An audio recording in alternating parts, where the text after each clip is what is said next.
Are we recording? It's rolling. Okay. I ended that other brief session with a discussion of how I wasn't charging my client because I didn't want him to see himself as being used as an instrument of money. Right. But I also pointed out to him that there'd be another reason for my doing it, even if it were low level, like trying to glorify myself in my own eyes, if I were that kind of a fool, as being this generous, open-hearted person who's going to help an individual who may kill himself, and not even charge him to show him to make that point, so that I could psychologically pat myself on the back. Right. That could be possible, except Right. I know that that's not the real reason, because I know that's all horse manure, that's all smoke Right. in the wind. No, there would be other reasons, and I told him that if he wanted to investigate those reasons with me and look into my psyche, I would have to charge him. Right. He never reached into his pocket for his checkbook. Mm-hmm. So, not that interested. Right. Again, there's a lesson. I'm not. And all this is around the subject of instrumentality. Absolutely. What's so awful about it, I've talked about us being the bubbles on the ocean. Right. How many times? And we see each other as separate, we see ourselves as separate from the ocean. I mean, such ignorance, okay? When the fact is we're all made out of the same stuff. My grapes of wrath analogy, that goes back 50 years when I wrote them. The grapes of wrath, Mm-hmm. the cluster of grapes, all human size, all slashing at one another with knives and swords, killing one another, and all being explained that this is the human condition, this is the human race, Mm-hmm. all with so much in common, all so interdependent, and yet all they see is the separation. Interdependent, connected, Unified from the source. existing in the same dimension, the same reality, the same functions, the same laws. Yeah, very, very good. I agree. You can probably add a great deal of specific to this. You know, And yet there are individual differences along the way of conditions and genetic variables and all these other things, but the fundamentals are still the. This is a very interesting point. You hear guys like Bill Maher say that religion is the basis of all conflict, and that's pure unadulterated ignorance. People would be at each other's throat if, for the sake of the color of their hair, Mm-hmm. for their affiliation with a certain baseball team as opposed to another baseball Mm-hmm. team. I pointed out to my good friend, Deputy Secretary of Health in Florida, Jeff Brosco, PhD, MD, great pediatrician, and a Red Sox fan all of his life. And he sent me an article written in the New York Times by some very literate guy who talked about how America hates the Yankees, but they shouldn't hate the Yankees because the Yankees are America. They're just a giant enterprise and blah, blah. And I counted this piece of literary tripe, I called it, because it didn't produce any Aufgehoben. I used the word Aufgehoben. It's a German term I learned when I studied philosophy. I think I got it from Hegel. And it means an elevation of spirit or understanding. And I asked a simple question about this article, the worth of this article. Was the Aufgehoben, did it lessen the hatred of any single Red Sox fan towards the Yankees whoever read this article? And of course he understood the point, Right. Without acknowledging it. But the fact is, he's a great guy, he's brilliant, and I can joke with him. I couldn't even joke with most Red Sox fans like this because they're so blind-eyed, and so many other fans of other teams. The fact is, people are separative Mm-hmm. because of this ego-bound existence. Read Sartre. Mm-hmm. Anybody, if you can read him and learn what he says. People hate Sartre. So many people hated Sartre because he said that there's an eternal conflict with the other. Right. Of course, and we could go into it. I'd like to discuss with you. It's separativeness with the world, right? It's by the nature of how we perceive ourselves and this existence, it creates an aspect of separativeness inherently that would have to be overcome by understanding the nature of reality. Oh, I think understanding may not be enough, a strong enough word. Okay. It could be trying to find something that's more integrative. Mm-hmm. You know what I mean? Mm-hmm. I understand a lot of stuff, but it doesn't move. Self-realization. Yeah. In other words, it doesn't move you to self-realization Mm-hmm. in itself. Right. There has to be another movement, and I didn't want to go into that. I would like to go back to Sartre's version of the separativeness. Let's add something to what we've all said. He pointed out that the other set of eyes, Mm-hmm. the eyes of the other, are a great threat to oneself because they tend to reduce oneself to the status of a thing. Mm-hmm.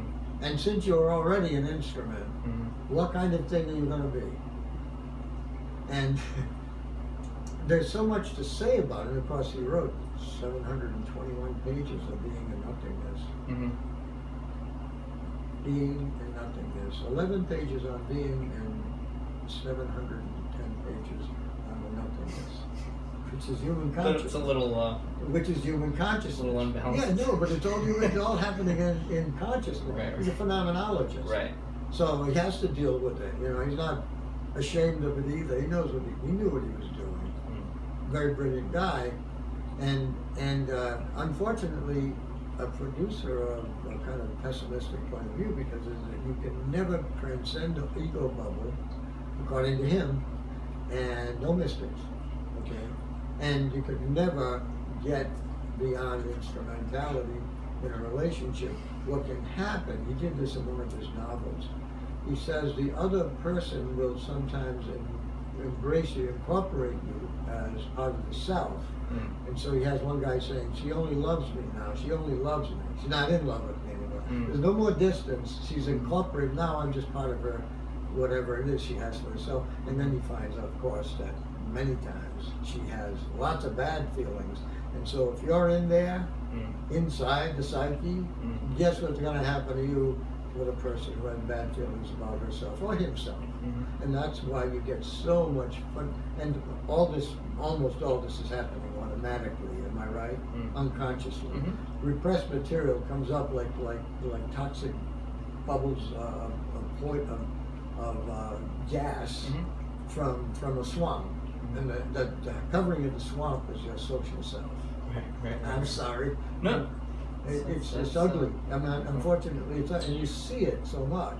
And thus people gravitate towards relationship with animals. Yeah, it's simpler. It's so simple, and they have a. I mean, you should know they have a limited version of love for you. Yeah. The love depends upon how good you are to them. But then they become terrifically loyal to you too. Look at this. She always liked you. Perfect example. She always liked you, yeah. So, and my point yesterday, I mean, this is open to be challenged. A theory that I have on existence as a human being. You can't transcend the ego bubble and still exist in a social construct because you would have no place in it, and therefore you transcend life itself. Like it's kind of like if we are living as the bacteria and integrated with each other into the planet, it is a necessary part of this existence to be bound. I think what you're doing, and you may be right, but what I think you're doing is actually putting parameters around your version of what it means to be alive, because you're basically saying you need ego in order to function.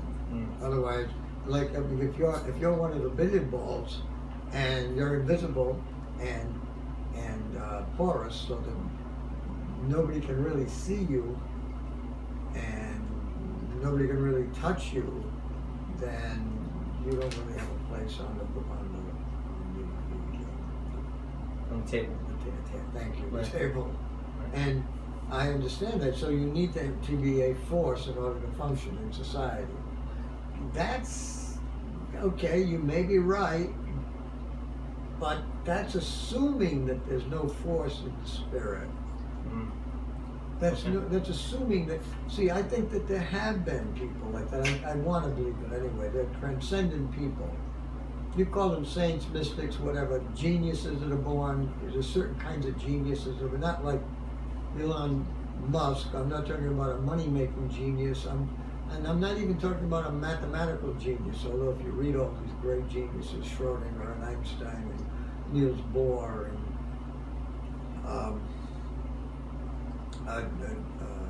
James Jeans, Heisenberg, these are all geniuses. And when they write about this ultimate reality, they all sound like mystics, because essentially they have a mystical point of view. But I don't know if they're mystics, they just have high-mindedness. But if they are the closest things to mystics, then they certainly have a force as well. But they're not perfect beings. I mean, look at Einstein, he was a little bad dog, right? He used to like the ladies. So, you know, some people would say, oh, he's a bad guy, he cheated on his wife, etc., etc. He broke up with his wife to go with somebody else. But he understood things about the universe. So, there's ego there. There's clearly ego because they're self-serving, right? Anything is so. But what about a being that is beyond ego? Well, you know, some of the mystics still could function in the world, like Gurdjieff, when the revolution took place in Russia. It's right off the top of my head. He needed to get all his people in the school out, and they didn't have the money to get out. So for days and days and days and days, he went without sleep, raising all kinds of money, because he was a genius. He was a genius, and he made tremendous amounts of money inside of a month or two, and then he got everybody out of the way of the revolution. Yeah, so, but basically his real function, his dedicated function was teaching in a school, and it was all about consciousness, intensifying consciousness, making it more complete, establishing yourself as a true soul, and not just some kind of mechanism that responds to the various stimuli and the surrounding conditions. To have something that resembled free will. What compelled him to do that, I wonder? Some people would say if he were not a fraud, that by becoming that level of enlightenment, he would realize how valuable it is, and how he also would be correct in thinking that if you are at that level of awareness, whether all you ever try to do is to become more awake and to be peaceful with others, never to harm others. It's a kind of Buddhist thing that he was living without having read Buddha, perhaps. But it's perennial philosophy. It's always the same high principles of relationship and self-awareness and authenticity and all that. And so his motivation would be to a number of things. First of all, he knows that that's the way to save the world. The world will never be saved by laws.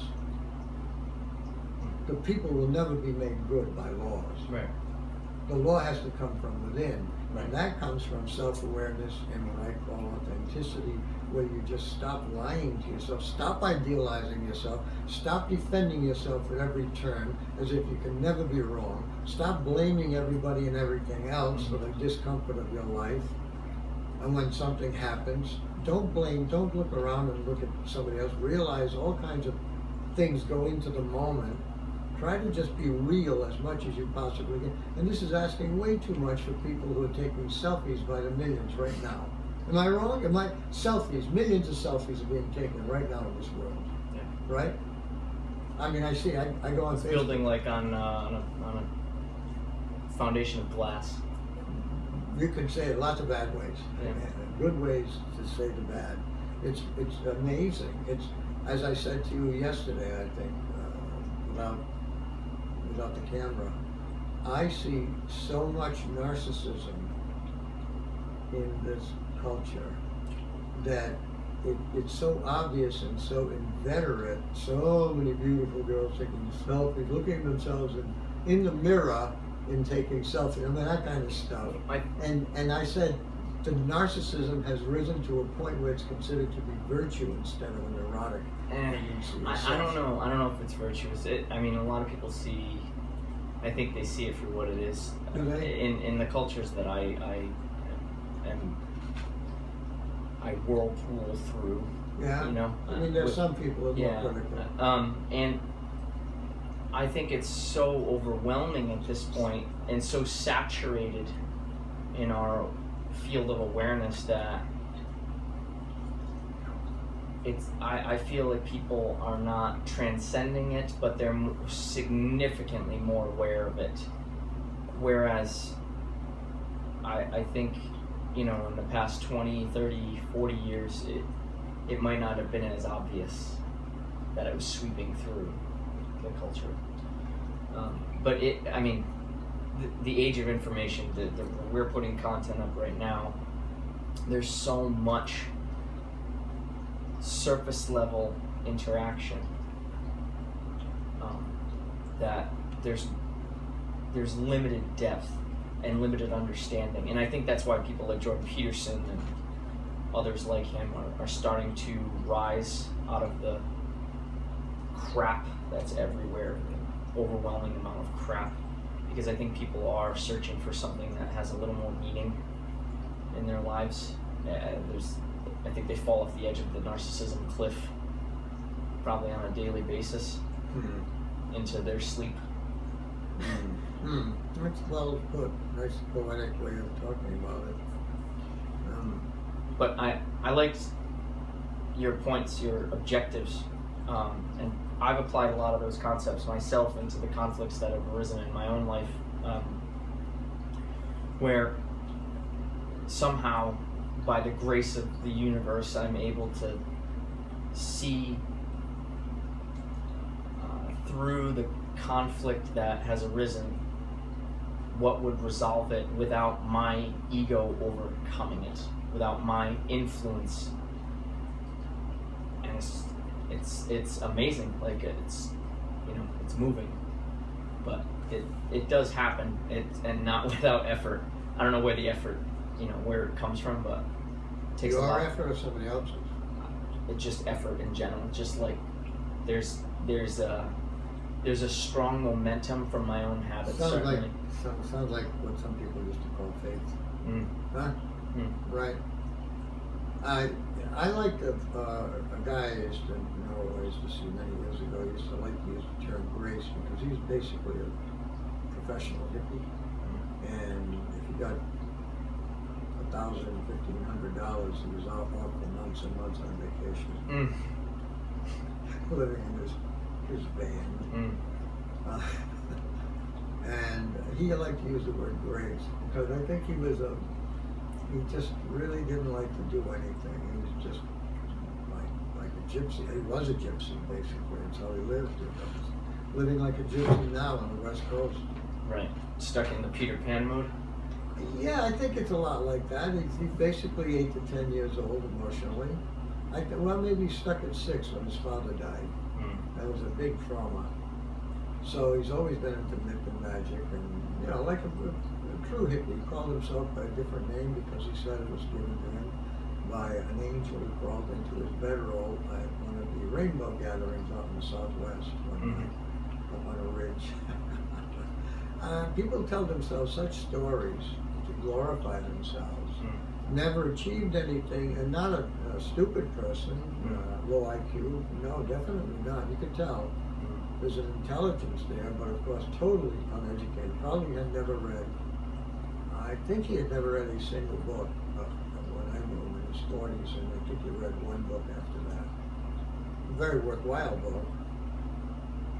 A Course in Miracles. And I don't know if he read the whole thing. It would be quite a demand for him to do that.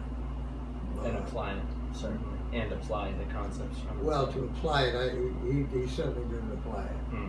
He broke the fundamental rule of judging your brother. Everybody's your brother, and that's exactly what he did. He was doing that. He had ideal. See, it doesn't matter what you put into your intellect. It's on the surface. It's in little. There are no engrams, but it's like that. The little boxes in your brain. But the rest of your behaviors and your attitudes and your judgments, your perceptions, your evaluations, your appreciation, all of that starts from your gut, so to speak, and that Sure. comes from your deep conditioning combined with various other things in your DNA. But none of it is your doing. Combined with your human existence and the biological factors with that, And your relationship with the world and people, and so he did the exact opposite of what you read, and there he used to talk about grace, and I got to appreciate the word, because I believe there is such a thing as grace that keeps us alive. I know I could be dead many times in my life. Anything can happen, and if you had a bad accident, you can realize that you've been in that. People just don't understand. They think they're insulated, and then suddenly they're terrified. My stepson, young, smart, very smart, drove fast. I always noticed drove real fast.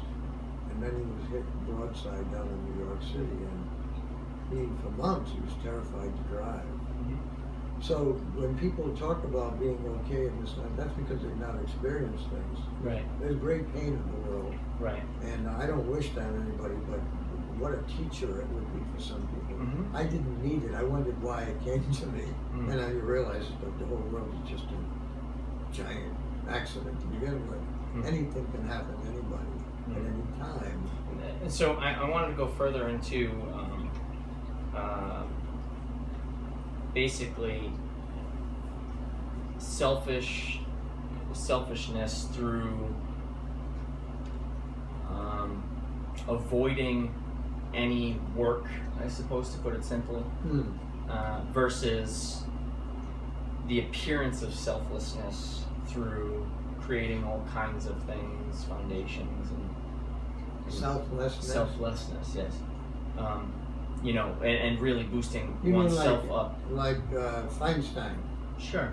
I met him many years ago, and he told me about his ambition to become a humanitarian, and that's how he has to be known. I wonder how much self-deceit there is. I'm just simply asking. Right. Because a lot of people have many criticisms of his schools, which are very substandard, and the way he made his money by cheating people, selling them collectibles that really had no very little value, and so what is this thing about having your name on all the schools and coming out on TV and just promoting yourself? You're going to die, don't you realize that?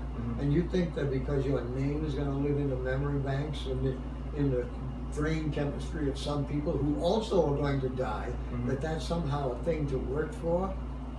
Maybe he was doing something good, because his whole principle was be good to each other. And do good things to other people, but how about educating them too as well?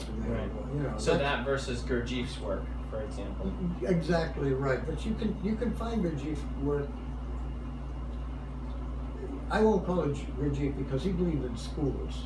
You needed a school to really develop, because you need all the discipline to go along with all the various exercises and stuff like that to bring you to an awareness.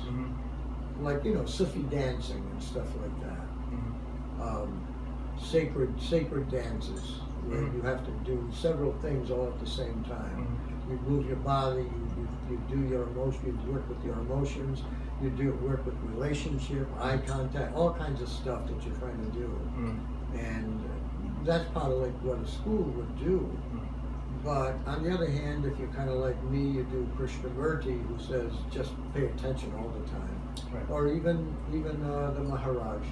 Nisargadatta, he basically said, be awake to the fact that I am. That I am goes past the little bubble ego at some point, apparently. That's not my way. I have a different way. But it's all the same thing. It's all self-awareness in some fundamental, primal, direct, non-interfering, non-judging way. I don't know if it does anything. I don't know if there's any reward. I don't know if there's transcendence. Well, I mean, on a very surface level, in my opinion, it can enhance one's life in moment to moment by being more connected, not attached, but connected to the moment itself. I Being aware. I agree with you. Look, I know people very close to me who don't give a rat's ass about nature. Mm. We could be at the top of a mountain and the person would say to me, "We're there 15 minutes," and the person would say to me, "Let's go." I'm not joking. And I could just sit in a garden. I know I have this soft heart. People think I'm all kinds of soft things, bad this and this and that. The fact is, I'm alive. I see nature. I've been to Las Vegas. I couldn't be more bored with Las Vegas. I would probably, if I got to one step lower than that boredom that I experienced when I was in the casinos or walking along the strip watching all the big bubbles and fireworks and all the rest, if I were more bored, I'd probably die on the street. I'd stop breathing. Las Vegas is very much like what I think social media is going through right now with information, and it's just that it's the sugar-coated topping on top of sugar-coated topping.